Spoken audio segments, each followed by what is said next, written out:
পল্টুর চাল বানচাল করে এবার পল্টুকে রামধুলাই করলো দুর্গাদেবী। হ্যাঁ বন্ধুরা, আমরা এমন চমকে দেখতে চলেছি বড়লোক ঘরে ছোট বউ ধারাবাহিকের পরবর্তী আপডেটে। তোমরা যারা নতুন আছো তারা কিন্তু অবশ্যই এই চ্যানেলটি সাবস্ক্রাইব করতে ভুলো না। তো চলো পুরো ভিডিওটি দেখে আসা যাক। সকলেই যখন পূজার পরের দিন রান্না করতে ব্যস্ত থাকে, ঠিক সেই মুহূর্তেই পল্টু মনে মনে ভাবে যে আর কিছুক্ষণ মাত্র অহনা, তারপরে এবার তোমাকে এই বাড়ি থেকে তাড়ানো থেকে কেউ আটকাতে পারবে না, কারণ তুমি যে এই সমস্ত জঘন্য কাজ করেছো, এই বাড়ির নিয়ম ভেঙেছো, এটা একবার বড় মামি জানতে পারলে তোমাকে আর এই বাড়িতে থাকতে দেবে না, সেটা আমি খুব ভালোভাবেই জানি। আর তার জন্য তো প্রমাণ সহ এবার তোমাকে সকলের সামনে অপমান করব। তুমি আমার মাকে অপমান করেছো, আমাকে কথা শুনিয়েছো, যা নয় তাই বলেছো। আমি সবটা সহ্য করে নিয়েছি শুধুমাত্র আজকের জন্য, তাই আজকে তোমাকে এবার উচিত শিক্ষা পেতেই হবে।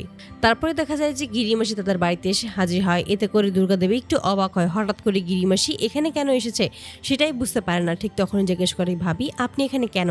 ঠিক তখনই গিরিমাসি সমস্ত কিছুই খুলে বলে। এতে করে সকলেই হতভম্ব হয়ে যায়, কোনোভাবেই নিজেদের আর ধরে রাখতে পারে না। অপরদিকে তিনভাবে বলা বলি করেছে, এখন কি হবে অহনা? এবার যদি সমস্ত সত্যিটা সকলের সামনে চলে আসে তাহলে তো কোনোভাবেই আর নিজেদেরকে বাঁচাতে পারবো না। ঠিক তখনই অহনা বলে, আমি দেখছি কিভাবে সমস্ত কিছু ম্যানেজ করা যায়। এই বলেই তখন চুপ করে থাকে। ঠিক তখনই এই সমস্ত কিছু সত্যি কিনা সেটা জানার জন্যই গিরিমাসিকে অর্জুন জিজ্ঞেস করে। ঠিক তখনই গিরিমাসি বলে যে, বেশ, তাহলে তুমি তোমার বউকে সমস্ত কিছু জিজ্ঞেস করো, সেই বলে দেখ সে সত্যিই আমার কাছে গিয়েছিল কিনা, আমার কাছ থেকে গহনা রেখে টাকা এনেছিল কিনা। তখনই অহনা সেখানে আসে এবং দুর্গাদেবী যখনই জিজ্ঞেস করে, ঠিক তখনই সমস্ত সত্যি স্বীকার করে নেয়।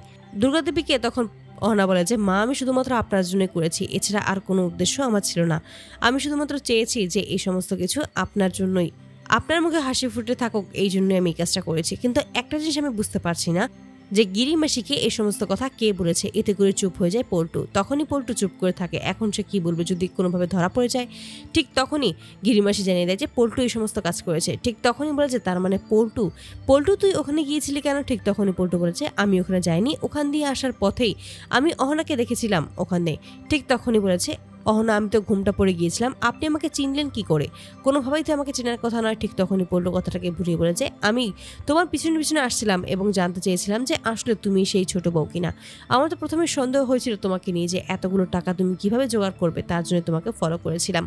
ঠিক তখনই বলে যে, তুই এভাবে তো ছোট ভাইয়ের বউকে ফলো করতে পারিস না।